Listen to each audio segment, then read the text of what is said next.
अस्सलाम वालेकुम, welcome back to care point group of institution. आज की हमारी टॉपिक है कैश फ्लो स्टेटमेंट। अब यहाँ देखिए, हम आपको क्वेश्चन दिया है balance sheet as on 31 December 2001। Liabilities दिया, शेयर कैपिटल जो कि हमारा है long term liabilities, share capital है long term liabilities. Preference shares भी है long term liability. Reserve, general reserve को तो रिजर्व बनाएंगे। P&L अकाउंट, ये नेट प्रॉफिट बनेगा इधर। प्रपोज डिविडेंड, क्रेडिटार हमारा करंट लायबिलिटी है, बिल्स पेबल हमारा करंट लायबिलिटी है। गुडविल हमारा फिक्स एसेट है। Land and building fix asset, plant fix asset. Debtors current asset, stock current assets, bills receivable current asset, cash. Additional information क्या बोल रहा है यहाँ पर हम आपको, depreciate 10,000 on plant and 10,000 on land and building. तो हम आपको प्लांट के ऊपर डेप्रिसिएशन करना है और लैंड एंड बिल्डिंग के ऊपर डेप्रिसिएशन करना है। सेकेंड एडजस्टमेंट है डिविडेंड पेड 15,000, डिविडेंड के ऊपर भी हम आपको एडजस्टमेंट करना है। थर्ड एडजस्टमेंट है income tax paid 25,000, provision for tax के ऊपर भी हम आपको एडजस्टमेंट करना है। स्टार्ट करेंगे हम। सबसे पहले ये फॉर्मेट उतार लेंगे। देखिए, कैश फ्लो स्टेटमेंट का फॉर्मेट है, सबसे पहले लिखते हैं हम नेट प्रॉफिट, उसके बाद ऐड एक्सपेंसेस लेस इनकम, फिर ऐड, ये इम्पॉर्टेंट है, करंट एसेट डिक्रीज होना और current asset increase, current liability increase हुआ तो ऐड में लिखेंगे, करंट एसेट इंक्रीज हुआ करंट लायबिलिटी डिक्रीज हुआ तो लेस में लिखेंगे। उसके बाद सेकेंड रहता फाइनेंसिंग एक्टिविटीज़। फाइनेंसिंग एक्टिविटीज़ में क्या लिखना है हम आपको, लॉन्ग टर्म लायबिलिटीज़ की इन्फॉर्मेशन लिखना है। इन्वेस्टिंग एक्टिविटीज़ में हम आपको फिक्स एसेट की इन्फॉर्मेशन लिखना है। उसके बाद A प्लस बी प्लस सी, ये total A total B total C, तीनों को प्लस करना है। कैश एट बिगिनिंग, उसके बाद कैश एट एंड। स्टार्ट करेंगे हम। सबसे पहले देखिए क्या बोल रहे हैं यहाँ पर, शेयर कैपिटल 2,50,000 2001 में था, 2001 में 3,50,000। यहाँ पर क्या हो रहा है, शेयर कैपिटल इंक्रीज हो रहा है। शेयर कैपिटल इंक्रीज हो रहा तो हम लॉन्ग टर्म लायबिलिटी है, तो यहाँ पर लिखेंगे issue of share capital, issue of share capital. कितना इंक्रीज हो रहा, 3,50,000 माइनस 2,50,000, आंसर आता 1,00,000 रुपीज़।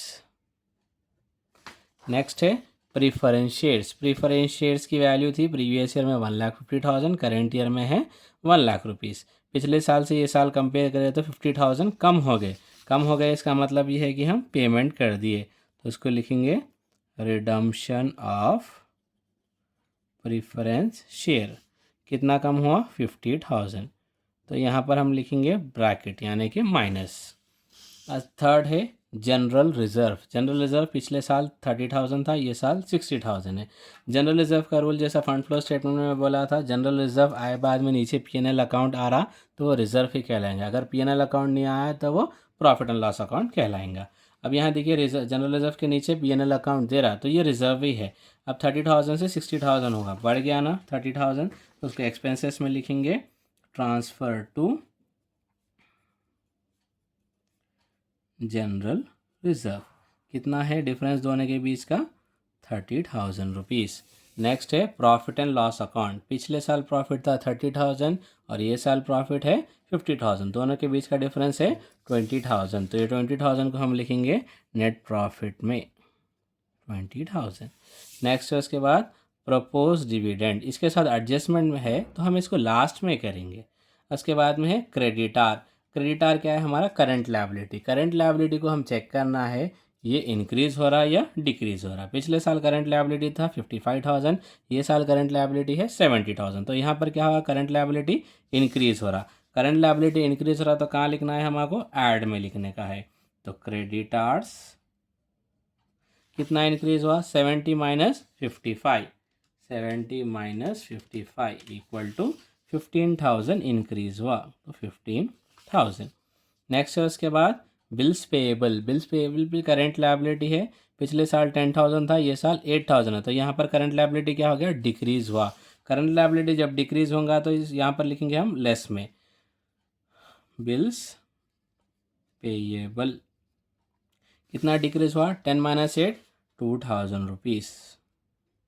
नेक्स्ट है एसेट साइड, गुडविल, पिछले साल गुडविल था 1,10,000, ये साल गुडविल है 1,00,000। अब गुडविल एक ऐसा फिक्स एसेट है जो अगर कम हुई वैल्यू तो उसको विड्रॉल बोल सकते, बढ़ती तो नहीं, गुडविल की वैल्यू कम ही हो सकती, गुडविल की वैल्यू कम हुई तो विड्रॉल बोल के बोलते। इसको हम लिखेंगे एक्सपेंसेस में, गुडविल ब्रैकेट में रिटर्न ऑफ, रिटर्न ऑफ भी बोल सकते हैं, विड्रॉल भी बोल सकते हैं। डिफरेंस चेक करना, 1,10,000 माइनस 1,00,000 आंसर आता 10,000 रुपीज़।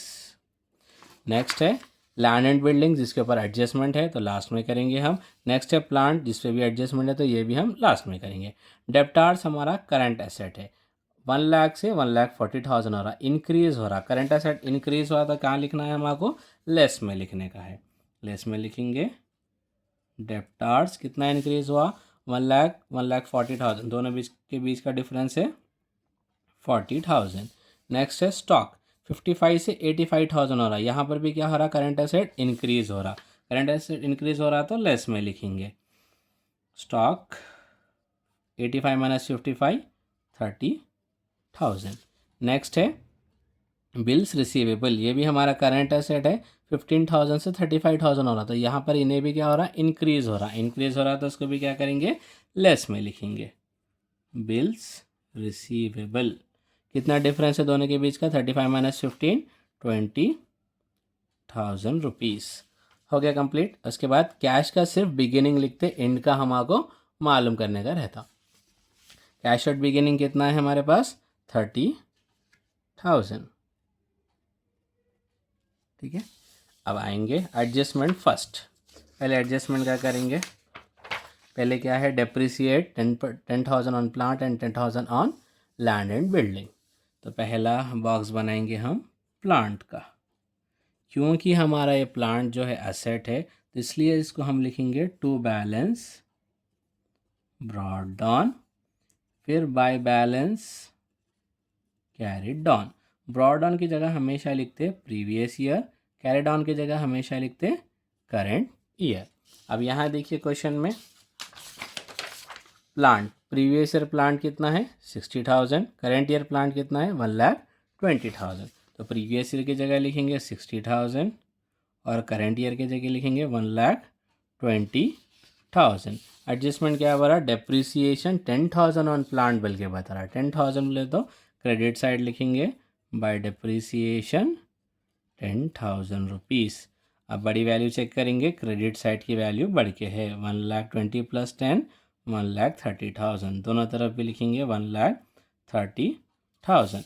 अगर क्रेडिट साइड की वैल्यू बढ़ के आई तो फिक्स एसेट में वो हो जाता परचेस,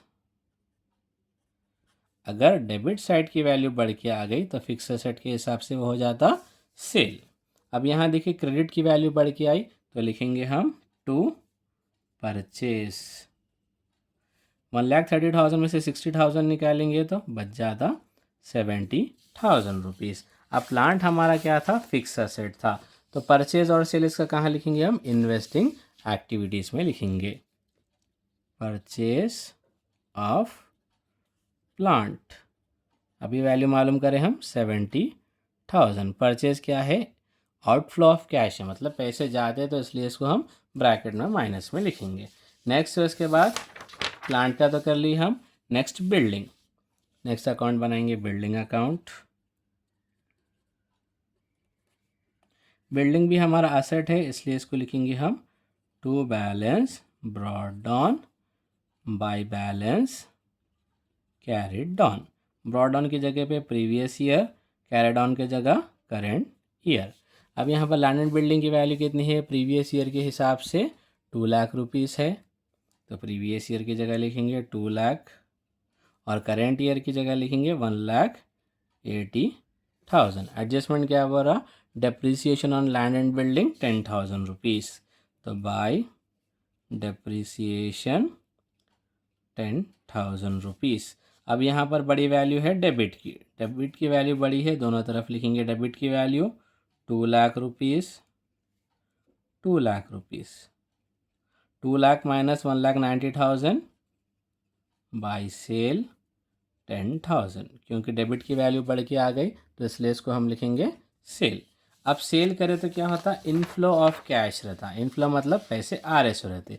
हालांकि फिक्स एसेट है तो लिखते हैं हम इसको कहाँ पर, इन्वेस्टिंग में ही लिखेंगे। सेल ऑफ बिल्डिंग्स, आंसर है 10,000 रुपीज़। नेक्स्ट एडजस्टमेंट है थर्ड, डिविडेंड पेड बोल के बोला, डिविडेंड है तो डिविडेंड का बॉक्स बनेंगे। अब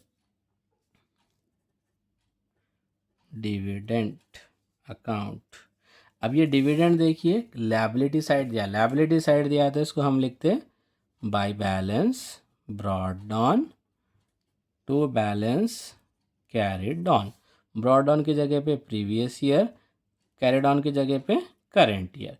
प्रीवियस ईयर डिविडेंड कितना था, 25,000 और करेंट ईयर डिविडेंड है 30,000। अब डिविडेंड पेड कितना करें हम, 15,000, तो यहाँ लिखेंगे टू बैंक अकाउंट 15,000, 15,000 रुपये डिविडेंड पे करे। अब बड़ी वैल्यू दोनों तरफ लिखेंगे, 30 + 15 45,000 और यहाँ पे भी सेम 45,000। यहाँ लिखेंगे बाय P&L अकाउंट, 45 - 25 20,000। ये जो 20,000 रहता वो P&L अकाउंट में लिखते, लेकिन यहाँ पर हम कैश फ्लो स्टेटमेंट में P&L अकाउंट नहीं बनाते। नेट प्रॉफिट के नीचे जो एक्सपेंसेस लिखे हुआ रहता उसको ही बोलते हैं हम P&L अकाउंट डेबिट साइड। तो यहाँ लिखेंगे हम प्रपोज्ड डिविडेंड, कितना आया हमारे प्रपोज डिविडेंड, 20,000 रुपीज़। तो यहाँ लिखेंगे हम 20,000 रुपीज़। नेक्स्ट है इनकम टैक्स, नेक्स्ट बॉक्स बनाएंगे इनकम टैक्स। अब यहाँ पर income tax provision for tax जो है लायबिलिटी साइड दिया, लायबिलिटी साइड दिया तो क्या करना है इसको, by balance brought down to balance carried down. Brought down की जगह पे हमेशा आता प्रीवियस ईयर, कैरिड डाउन की जगह हमेशा आता करेंट ईयर। प्रीवियस ईयर की वैल्यू है 20,000 और करेंट ईयर की वैल्यू है 32,000। एडजस्टमेंट नंबर 4 क्या, थर्ड क्या बोल रहे, income tax paid 25,000 to bank account 25,000। अब यहाँ पर बड़ी वैल्यू देखिए डेबिट साइड की है, 32 + 25 57,000, दोनों तरफ सेम वैल्यू लिखेंगे 57,000। यहाँ लिखेंगे बाय P&L अकाउंट, 57 - 20 37,000। अब ये P&L मतलब क्या है, एक्सपेंसेस में लिखना है हमको। एक्सपेंसेस में लिखेंगे इनकम टैक्स 37,000 रुपीज़। हो गया। एडजस्टमेंट के साथ फर्स्ट इफेक्ट कर लिए। एडजस्टमेंट के हमेशा अकाउंटेंसी में दो इफेक्ट रहते हैं। अब यहाँ पर देखिए first depreciation 10,000 on plant and 10,000 on land and building, इसको हम पहली बार यहाँ कर लिए। Depreciation on plant, depreciation on land and building कर लिए। अब इसका सेकेंड इफेक्ट क्या होता, हमेशा P&L अकाउंट डेबिट साइड आता, लेकिन यहाँ P&L अकाउंट नहीं बनाया तो क्या करना, एक्सपेंसेस में लिखना। डेप्रिसिएशन ऑन प्लांट 10,000 और depreciation on land and building 10,000 rupees. Next है डिविडेंड पेड, डिविडेंड पे बोले फर्स्ट इफेक्ट लेके हम डिविडेंड में 15,000। इसका सेकेंड इफेक्ट कहाँ लिखना, फाइनेंसिंग एक्टिविटीज़ में लिखना। डिविडेंड पेड वैल्यू है 15,000, पे करे तो आउटफ्लो ऑफ कैश रहता, पैसे जाते इसलिए इसको ब्रैकेट में। इनकम टैक्स पेड करे उसका भी सेम फाइनेंसिंग एक्टिविटीज़ में लिखेंगे। इनकम टैक्स पेड, ये भी आउटफ्लो ऑफ कैश है, यानी कि पैसे जाते हैं हम अगर से टैक्स पे करें तो इसलिए इसको भी ब्रैकेट में लिखेंगे। अब करेंगे हम इसका टोटल। देखिए सबसे पहले एक्सपेंसेस का टोटल करेंगे, 30,000 + 10,000 + 20,000 + 37,000 + 10,000 + 20,000। एक मिनट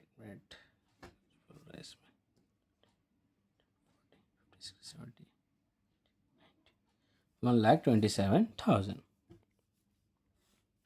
1,27,000 रुपीज़।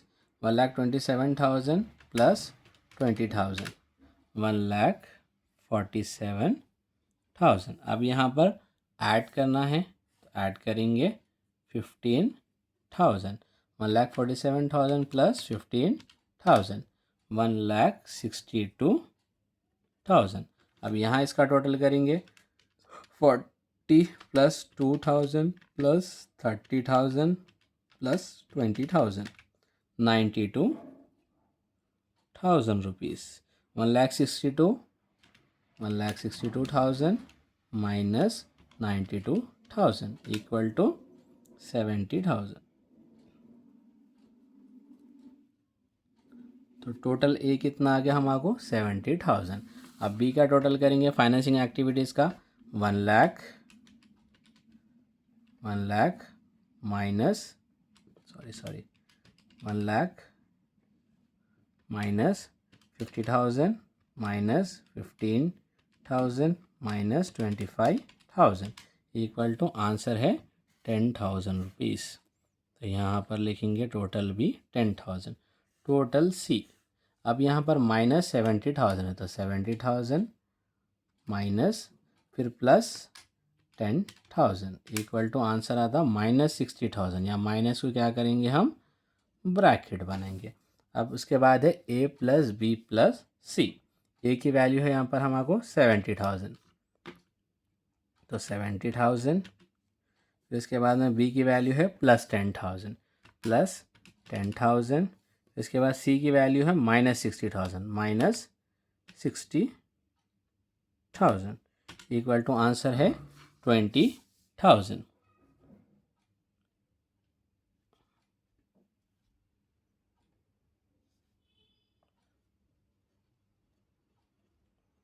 आंसर है 20,000 रुपीज़। उसके बाद सॉरी कैश एट बिगिनिंग की जगह कैश एट एंड डाल दिया मैं।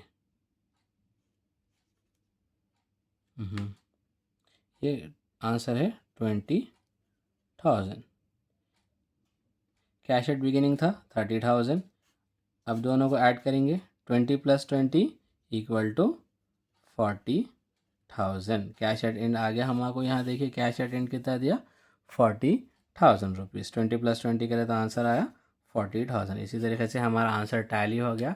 इसी तरीके के वीडियोस के लिए हमारा चैनल सब्सक्राइब करिए, लाइक करिए, ज़्यादा से ज़्यादा अपने फ्रेंड्स को शेयर करिए। अल्लाह हाफिज़।